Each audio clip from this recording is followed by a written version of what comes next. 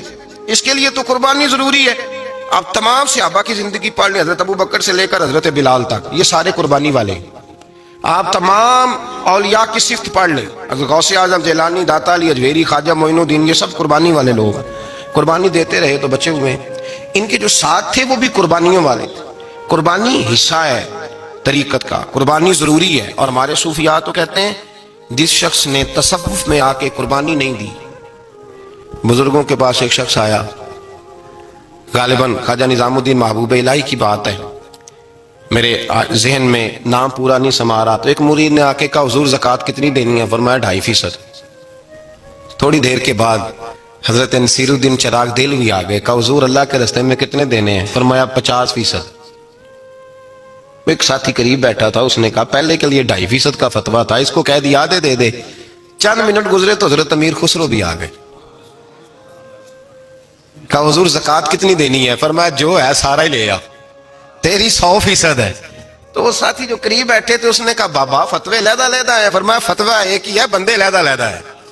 فتویٰ ایک ہی ہے، مجھے پتہ ہے کون کتنے دے سکتا ہے. وہ جس کو میں نے 2.5% کہا ہے وہ بھی جا کے حساب کتاب کرے گا، اس نے 2.5 بھی پورا نہیں دینا. فرمایا جس امیر خسرو کو میں نے کہا نا سارا لے آ، اس کا دل کرے گا میں اپنا مکان بھی توڑ کے لے آؤں. میں نے فتویٰ ایک ہے، بندہ دیکھ کے بات کی ہے. بھائی قربانی نہیں ہے، اظہار ہی نہیں ہے، جذبہ ہی نہیں ہے، ہمارا مزاج ہی نہیں ہے. لیکن نا یہ اب ایک تو شریعت کی قربانی ہے نا یہ، تو اس پہ بھی لوگ بڑا سوچیں گے، اس پہ بھی لوگ بڑا سوچیں گے. فتوے پوچھتے پھریں گے کہ جی میرے اوپر تو ابھی میں نے تو 15,500 قرضہ دینا ہے، دوں کہ نہ دوں، کون سی دوں؟ فتوے پوچھیں گے. دینے کی دفعہ فتوے پوچھیں گے اور لینے کی دفعہ چھٹی، جو آتا ہے آنے دو. کبھی لینے کی دفعہ بھی فتویٰ پوچھنا صاحب کہ یہ مجھے اتنا مال آ رہا لے لوں کہ نہ لوں. وہ لے لیا، قابو کر لیا. جب دینے کی باری آئی تو فتویٰ اظہار کرے. اور اظہار صفت ہے مسلمان کی، یہ اظہار کرنے لگتا ہے تو بچنے لگ جاتا ہے، اس کا فائدہ ہونے لگ جاتا ہے. قربانی دینے لگ جاتا ہے تو بچ جاتا ہے. کسی نے کہا تھا سن اے مسلمان، یہ نقطہ فیض قرآنی میں ہے، عظمت و اسلام اور مسلم صرف قربانی میں ہے. اگر تو جینا چاہتا ہے تو قربان ہو. اپنے مزاج میں قربانی. اور ایک عیسائی اسکالر تھا امریکہ کا، صرف ایک حدیث پڑھ کے مسلمان ہو گیا، کلمہ ہی پڑھ گیا. حدیث کیا ہے؟ جنگ یرموک ہے. تو 7 صحابہ زخمی ہیں، چور چور زخموں سے لیٹے ہوئے، گرمی بڑی شدید ہے. العطش العطش، پیاس پیاس پیاس پکارے ایک صحابی. ایک آدمی دوڑا دوڑا آیا، پانی کا برتن ہاتھ میں ہے، اس کے منہ کے قریب پانی کیا تو قریب ایک اور زخمی نے کہا میں بھی پیاسا ہوں. زخموں سے چور چور شخص نے میدان میں پڑے ہوئے آدمی نے کہا یار پہلے اسے پلا دو، وہ زیادہ پیاسا ہے. وہ کہتا ہے میں جب اس کے پاس گیا اس کو پانی دینے لگا تو ایک آدمی قریب سے اور بولا یار میرے تو زبان پہ زخم ہے، دوڑ کے آؤ، بڑی پیاس. کہتا ہے میں نے پانی کا کٹورا اس کے قریب جو کیا تو چوتھا بول پڑا. اس نے کہا ادھر لے جاؤ یار، میرا گزارا ہو جائے گا، کام چل جائے گا. وہ کہتا ہے 5واں بول پڑا تو چوتھے نے انکار کر دیا، میں نہیں پیوں گا، پہلے اس کے پاس لے جاؤ. کہتا ہے حد ہو گئی. 7ویں تک میں آیا اور جب میں 7ویں تک آیا تو پہلے نے پھر چیخ ماری. تو فرماتے ہیں وہ 7واں کہنے لگا نہیں ادھر لے جا یار، اس کو پیاس زیادہ لگی ہوئی ہے. کہتے ہیں جب میں اس تک گیا تو وہ جام شہادت نوش کر چکا تھا. پلٹ کے دوسرے کے پاس آیا تو وہ بھی فوت ہو گیا. تیسرے کے پاس آیا تو وہ بھی رب کریم کی بارگاہ ناز میں حاضر ہو گیا. 7 شہید ہو گئے. تو پانی کا کٹورا میرے ہاتھ میں رہا. میں کبھی آسمان دیکھتا، کبھی زمین دیکھتا، کبھی پانی دیکھتا، کبھی میں ان 7 شہیدوں کے چہرے دیکھتا. پھر دل میں خیال آیا یہ تو گردنیں کاٹنے والے تھے، یہ تو ایک دوسرے کو قتل کرنے والے تھے، یہ تو خون پینے والے تھے. آج یہ سارے اس لیے کر رہے ہیں کہ سارے محمد عربی کے غلام بن گئے، رسول اللہ صلی اللہ علیہ وسلم کے نوکر بن گئے. وہ کہتا میں نے حدیث پڑھی تو میں مسلمان ہو گیا. میں نے کہا یہ جذبے دنیا دار بندہ پیدا نہیں کر سکتا، یہ جس نے جذبہ پیدا کیا ہے وہ اللہ کا سچا رسول ہے. میرے بھائی اظہار کا مزاج پیدا کریں. قربانی تو نہیں رہی معاشرے میں، اظہار ہی تو نہیں ہے. ہم روایتیں پڑھتے ہیں سنتے ہیں، لیکن آپ یقین کریں پنکھے کے نیچے مسجد میں ایک دوسرے کو جگہ دینے کو تیار نہیں. یہ پنکھا ہے نا چل رہا ہے، تو کوشش ہے کہ مجھے عین اس جگہ جگہ ملے جہاں پنکھا چل رہا ہے. اتنا بھی اثار کرنے کو لوگ تیار نہیں، اتنا بھی. اور درجے بڑے بڑے لینے چاہتے ہیں، بڑے بڑے درجے. وہ ہمارے پاس لوگ آتے ہیں، دو چار لفظ لکھے ہوتے ہیں نا نام کے ساتھ، کوئی علامہ لکھ دیتا ہے، کوئی پیر صاحب لکھ دیتا ہے، تو لوگ بڑی باتیں پوچھ لیتے ہیں. کئی دفعہ آ کے پوچھتے ہیں میرا زیارت کرنے کو دل کرتا ہے. میں کہتا ہوں یار تو نے آخری سیڑھی پہ پیر رکھ دیا ہے، بالکل آخری پہ. دل تو تیرا جس چیز کو کرے گا تو وہ کرنے لگ جائے گا. پہلے شروع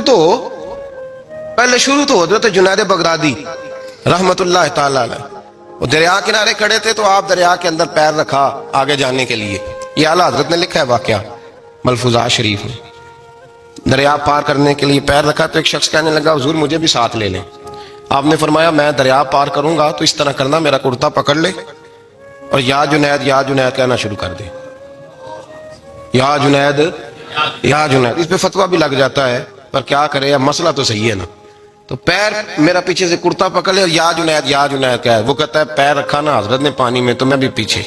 تو حضرت جنید بغدادی کیا کہتا ہے یا رحمان یا اللہ، یا رحمان یا اللہ. وہ خود یہ پڑھ رہے ہیں اور مجھے لگایا یا جنید پہ. کہتے ہیں دریا میں وہ بھی چلنے لگے تو میں بھی، یوں لگا جیسے پکے فرش پہ چل رہے ہیں. کہتے ہیں تھوڑا سا گزرا تو میں نے کہا بابا خود یا رحمان یا اللہ کہہ رہا ہے اور مجھے یا جنید پہ لگایا ہوا ہے، تو چلو میں بھی یا رحمان یا اللہ پڑھتا ہوں. کہتے ہیں میں نے یا رحمان یا اللہ کہا تو میں ڈوبنے لگ گیا، دریا میں ڈوبنے لگا. تو حضرت فرمانے لگے تجھے کہا نا یا جنید کہہ. کہتے پھر یا جنید کا تو پھر اوپر آ گیا. تھوڑا اور جا کے اب شیطان باز تو آتا نہیں، الذی یوسوس فی صدور الناس، یہ جاتا تو دل تک ہے نا، باز تو آتا نہیں. دن میں 36 دفعہ تو مشورہ دیتا ہے کہ سیدھی نماز پڑھو. یہ کس چکر میں لگ گئے، روز تو تقریر کرتا ہے. کہتا پھر دل میں وسوسہ آیا تو پھر میں نے جا کے کہا کہ یہ مجھے خود یا رحمان یا اللہ اور میں یا جنید. پھر میں نے کہا یا رحمان یا اللہ تو پھر ڈوبنے لگا. کہتے ہیں بابے نے پکڑ کے نکالا، کہا چپ کر کے یا جنید کہہ اگر پار جانا ہے تو یا جنید کہہ. کہتے کنارہ آ گیا تو میرے دل میں خود ہی تھی، وسوسہ تھا کہ بابا تو یا رحمان یا اللہ کہے تو ترے، میں کہوں تو ڈوبے. میرے دل میں وسوسہ تھا. اللہ والے ادھار تو رکھتے ہی نہیں نا، جو بات دل میں آتی ہے وہ بیان پہلے کر دیتے ہیں.